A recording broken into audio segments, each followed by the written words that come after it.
Ayat Quran itu kamalul bayinah. Kalau memberi penjelasan itu sempurna. Sehingga ulama mengatakan imanul muqallid, imannya orang-orang yang asal ikut kiai, asal ikut guru, asal ikut buku, itu mukhtalaf alaih. Bahkan saya sendiri cenderung mengatakan iman itu tidak diterima. Karena manusia dibekali akal, inginnya Allah itu dengan akal itu dia punya kepermanenan iman, apa? Punya kepermanenan apa? Iman, dan dengan itu dia imannya mujma' alaih, mesti diterima oleh Allah Subhanahu wa ta'ala karena bin nadzari shahih, dengan logika yang benar. Dan logika yang benar itu gampang sekali.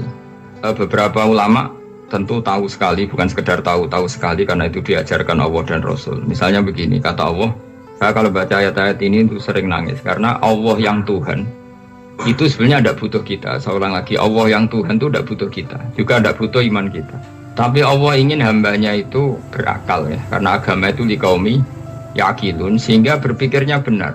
Misalnya gini kata Allah, enggak apa-apa kamu menuhankan selain saya, itu enggak apa-apa kata Allah. Enggak apa-apa Yesus kamu katakan Tuhan, enggak apa-apa kamu katakan batu Tuhan, enggak apa-apa. Tapi tolong prosedur ya, prosedur atau persyaratan menjadi Tuhan itu kamu lengkapi, yaitu punya prestasi menciptakan langit dan bumi. Kalau tidak semua surun semen kata Allah, sementing urun gitu. Jadi sebetulnya itu kan rasional. Misalnya nggak apa-apa kamu merasa jadi presiden atau gubernur atau jadi wali atau jadi apa, yang penting prosedurnya dipenuhi. Itu kayak apa Allah baiknya pada kita. Sehingga saya berkali-kali, makanya menurut saya orang alim itu wajib memaklumatkan kalau dirinya alim, supaya jelas aturan mainnya. Yang dilarang Allah itu kan memaklumatkan alim kemudian ingin hadun nafsi, ingin salami template, dicucuk, dihormati, itu kriminal. Itu orang alim gendeng gitu, udah gendeng sekali. Karena khasnya orang alim itu tentu cari ridhonya Allah, bukan ridhol khalqi, bukan ridhonya apa? Makhluk itu la syai', ada siapa-siapa. Dan kita harus baku seperti itu. Kenapa kalau orang alim nggak memaklumatkan kealimannya itu dikatakan salah? Karena fungsi orang alim adalah membawa bayinat, membawa ayat-ayat Allah, bukan kepentingan apa? Pribadi. Makanya Rasulullah nanti duga ngendikan idza zuharatil fitanu wal bid'u falyudhiril alim ilmahu wa illa fa'alaihi la'natullah wal malaikati wan nasi ajmain. Jika zaman akhir banyak bid'ah, banyak kebodohan, maka orang alim wajib menampakkan kealimannya.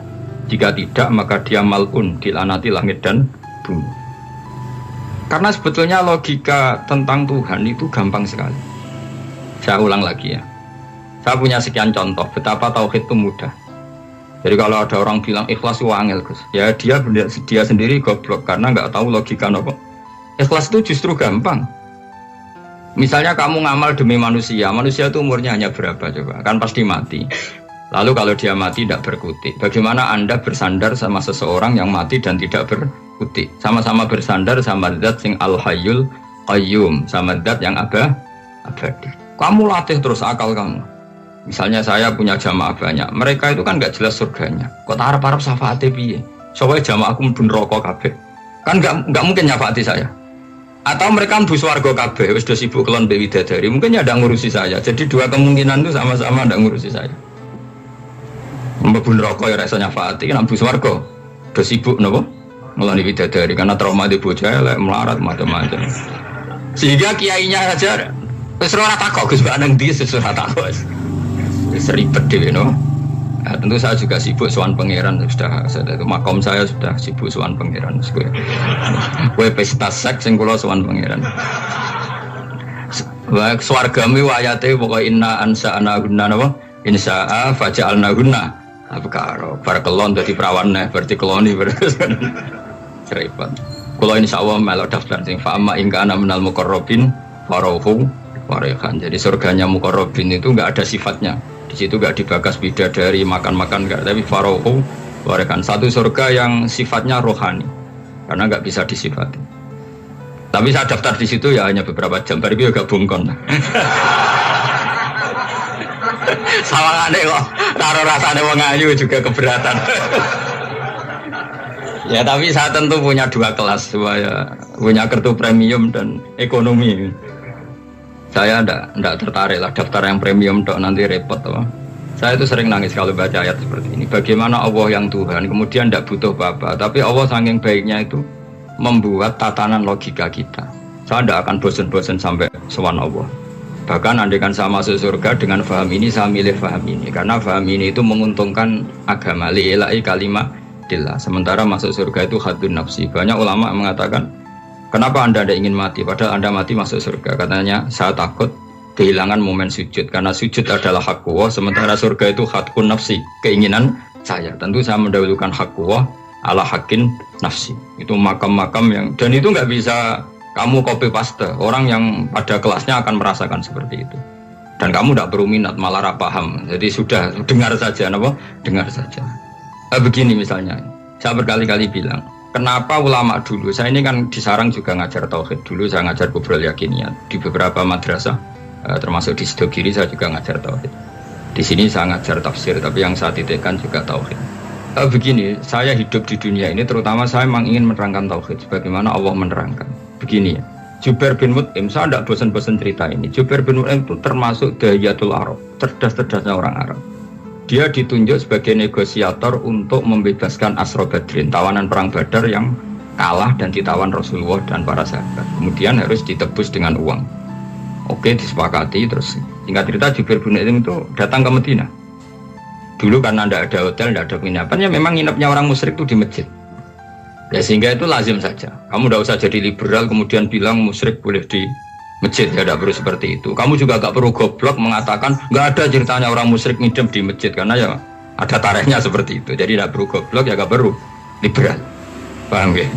Kalau kamu bilang wah nangono wong musyrik oleh ngidam di masjid, kamu liberal. Padahal konteksnya dulu memang nggak ada hotel. Tapi kalau bilang nggak sama sekali juga goblok. Karena sejarahnya pernah ada. Milih goblok apa liberal? Apa milih jelas? Enggak milih aja, ngaco aja. 01 apa 02 apa 00. Milih mana? Goblok, liberal, enggak milih. Nah, ketika Jubair bin Mut'im itu datang, delalah Nabi itu sholat maghrib ngimami. Nabi baca surat Wattur wa kitabim mastur fi rabbim mansur wal baitil ma'mur. Kemudian di pertengahan surat At-Tur itu kan ada ayat yang menurut saya itu sangat bagus. Sehingga di kamar saya, di rumah saya itu tak figur ayat itu. Bahwa kita harus dilatih berpikir. Kata Allah memulai argumentasinya. Am khuliqu min ghairi syai'in. Apakah kejadian alam raya ini seisinya tentu diciptakan tanpa sebab? Misalnya begini, alam raya ini kata orang nihilisme atau komunis atau orang-orang paham nihilisme. Itu kan dimulai dari ketiadaan. Logika ini kan goblok sekali. Berarti kalau alam ini kadung wujud, kamu kan tahu kan langit bumi sekarang kan wujud. Ya, langit bumi sekarang kan jelas wujud. Berarti logikanya adalah al-adamu yakhluqu makhlukon. Sesuatu yang enggak ada menciptakan sesuatu yang itu kan aneh. Di mana-mana al-adam ketiadaan itu tidak mungkin yakhluqu syai'an atau yu'athiru syai'an. Di mana-mana ketiadaan itu tidak mungkin mengefeki sesuatu yang ada. Wong kamu sebut tidak ada itu berarti tidak mungkin bisa berbuat apa kalau namanya tidak ada. Sekarang alam raya ini dimulai dari ketiadaan. Terus kamu simpulkan sesuatu yang enggak ada menciptakan yang ada. Itu gendeng apa enggak? Oh ya gendeng sarap ya. Orang usah dipatah ini orang gendeng sebarno yang mau mati dewi. Jadi makanya Quran menanyakan mereka am khuliqu min ghairi syai'in. Apa alam yang kadung wujud ini kemudian disebabkan oleh sesuatu yang tidak ada? Lalu kalau sesuatu yang ada pasti diwujudkan oleh yang ada. Nah, karena yang ada ini pencipta harus berstatus super. Nah, super ini oleh ulama disebut wajibil wujud. Maka Allah bersifat super, wujud yang paling prima, yang kausa prima. Karena pencipta tentu kelasnya harus di atas yang diciptakan. Makanya disebut ulama dulu nyebut Allah itu apa? Wajibil wujud. Karena pencipta tentu lebih dahulu, maka harus disifati awal atau qadim, apa? Awal atau qadim. Kayak apa Allah mendidik kita? Am khuliqu min ghairi syai'in. Terus Allah bilang gini. Ya gak apa-apa, yang menciptakan gak saya, gak apa-apa kata Allah. Tapi amhumul khaliqun, kamu saja yang menciptakan, gak apa-apa. Tapi syaratnya kalian juga harus merasa pernah ikut menciptakan langit bumi. Am khalaqus samawati wal ardh. Jadi gak apa-apa kamu merasa Tuhan, gak apa-apa. Yang penting kamu merasa ikut nembok langit, ikut ngecor apa? Langit. Ya pokoknya ikut bikin. Terus kata Allah bala yukinun, kamu tak suruh merasa menciptakan langit bumi, kamu juga gak merasa iya. Memang ya mereka merasa enggak kan. Akhirnya Jubair bin Mut'im saking enggak kuatnya. Am khalaqus samawati wal ardh bala yuqinun amin dahum khuzun.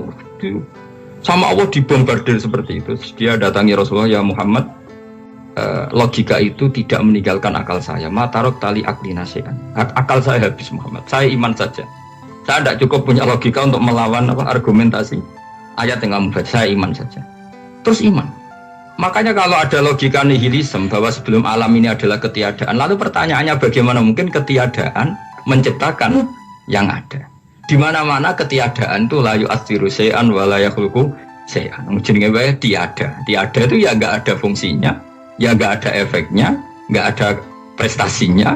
Ya pokoknya namanya enggak ada ya enggak ada. Nah, ini penting saya utarakan. Terus di sini Allah mengulang lagi, enggak apa-apa yang lainnya kamu katakan Tuhan jadi mitra saya enggak apa-apa. Tapi tolong kata Allah, aruni madza khalaqu minal ardi, tunjukkan ke kami prestasi dia ikut bikin bumi. Kita tahu misalnya Yesus, Isa lahir di bumi. Bumi sama Yesus dulu mana? Dulu bumi, dia lahirnya di bumi. Lalu dia melata di bumi, jalan-jalan. Kemudian dia mengatakan ini bumi Tuhannya saya. Jadi bumi kok enak, bisa aku sih. Tua aku sih, bodoh-bodoh pangeran aku dong. Lebih apa? Tua. Jadi Allah itu gampang sekali. Nah sekarang orang iman itu kuat semua. Makanya ada wali-wali. Imane be Allah taklid, jaluke aneh-aneh, njuk bojo ayu, sugih, jabatan. Bela Allah secara hujah aja nggak pernah, sudah minta. Makanya ini kita ini hidup di zaman saraf massal. Lho kalau njaluk pengiran akeh-akeh kuwi, coba kamu bela Tuhan tuh pernah bela apa? Bela Tuhan tuh gampang dengan argumentasi al-hujjah yang supaya agama ini tamkin fil ard, benar-benar mapan dalam logika. Yaitu tadi di mana-mana yang namanya sebab itu amrun wujudiyun, di mana-mana sebab itu sesuatunya harus wujud. Paling tidak kita sudah menolak nihilisme. Apa? Nah, nihilisme. Lah wujud karena wujud awal harus berstatus prima. Lah prima itu dalam bahasa ulama disebut wajibil wujud. Makanya ulama dulu ngelatih kita itu pertama Allah itu siapa? Zat sing wajibil wujud. Itu satu filosofi yang luar biasa. Nah, kemudian setelah itu ada setan-setan kecil yang nganggur, yang iseng. Nah itu nggak usah kamu perhatikan. Tinggal delok TV, ngopi, terus tinggal nyate kelata. Enggak saya tamak, pingsan deh. Sokor-sokor stres deh. Dugaan saya setan saya gue pingsan, kurang gizi. Karena memang setelah itu setan goda gini. Lalu sebelum Allah jangan-jangan ada wujud yang lain. Lalu Allah sendiri awal mulanya gimana? Kata Nabi, jika ada pertanyaan seperti itu kamu harus berhenti.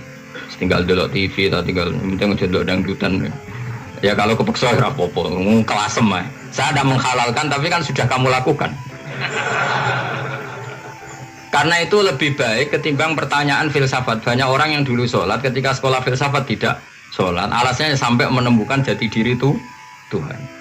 Dan itu bahaya sekali karena Nabi berkali-kali bilang kamu jangan mikir tentang Allah pasti rusak. Orang kok mungkin rusak dari Nabi pasti rusak. Nah cara menghentikan gimana? Karena setan ini makhluk, akal-akalannya gampang. Tadi tak warai, ini saya sebagai ulama, atau sebagai manusia, atau sebagai orang awam, atau sebagai siapa saja. Kadang ada pertanyaan seperti itu. Tak tinggal anggelin dharma, kan pusing setan. Ini kan ngenteni. Weh, ngenteni bar lo anggelin dharma. Bariku aku lesu mangan mie. Bar mangan mie waret turu. Kan dia ngenteni terus mau bikin was-was lagi. Ternyata saya sibuk kan enggak bisa masuk deh. Bangun tidur aku selali pertanyaan tadi.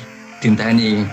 Nah, dia masuk lagi aku sibuk ngajak anak jalan-jalan. Jadi saya kalau jalan-jalan di pasar itu wis enteni tan santai wae. Itu memang resep dari Rasulullah. Jangan sampai orang terjebak filsafat yang sampai menanyakan eksistensi Tuhan. Dan dia tidak mau iman, tidak mau sholat, tidak mau puasa sampai menemukan Tuhan itu siapa. Itu jelas minas syaitonir rajim, itu perilaku setan. Makanya Rasulullah setiap ditanya sahabat gitu itu Nabi guyu-guyu. Dan guyunya Nabi itu kata Nabi, baguslah kalau kamu takut Tuhan kalah kata Nabi. Nabi gojok gitu. Maka ada ulama yang punya seni berargumentasi, yaitu Imam Ghazali. Jika setan tanya kamu, lalu sebelum Allah jangan-jangan ada wujud yang sebelum Allah. Kata Imam Ghazali, ya itu saja yang Tuhan, yang Allah ini enggak jadi Tuhan. Ya berarti wujud sebelum Allah itu yang benar-benar Allah. Kalau kamu bayangkan lagi, jangan-jangan sebelum itu ada wujud lagi. Ya itu saja yang benar-benar Allah. Sehingga tetap Allah itu menang terus. Paham ya? Yang jelas jangan sampai didahului Adam, karena kalau didahului Adam lebih ngeri lagi, karena sesuatu yang enggak ada menciptakan yang ada itu lebih buruk lagi menurut akal. Menurut apa akal? Daripada kamu enggak salim Imam Ghazali, tinggal saja ndelok tadi ndelok sinetron. Itu yang lucu aja. Tidak sing lucu-lucu. Ndelok apa mencari Tuhan, pokoknya aneh-aneh.